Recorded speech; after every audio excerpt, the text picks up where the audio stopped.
Поздравить Февзия Кубова собрались высокопоставленные гости. Депутат Госдумы Руслан Бальбек вручил ученому монеты Зынджирлы Медресе и Исмаила Гаспринского. Заместитель председателя Государственного совета Республики Крым, в свою очередь, наградил первой медалью Исмаила Гаспринского. Член Совета по межнациональным отношениям при президенте Российской Федерации Скандер Белялов настоящему крымско-татарскому джигиту подарил кинжал. Именно вуз под вашим началом стал действительно храмом межэтнического единства.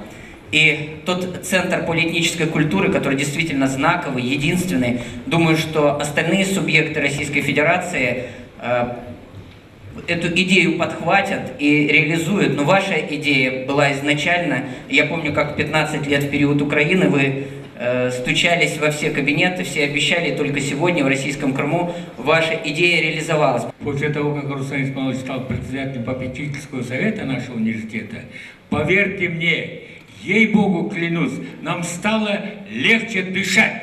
Вы человек, который вот за свою жизнь создали университет, как вы написали в своем пригласительном билете, вы действительно создали его и подарили людям, подарили всем тем, кто проживает в Крыму, и это, я думаю, стало достоянием Крыма. Вы гордость нашего народа, крымско-татарского, гордость республики. Благодаря вам и вашей позиции сохранил народ свой мир.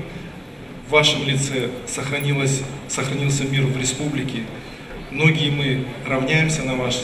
Аллах сізге ұзақ өмір, бақ берекетлік, хорантаңызда мәбетлік, байлық, yüreğinizde ve yumuşak yüreğiniz duyğulu olsun. Allah sizge sağlık versin.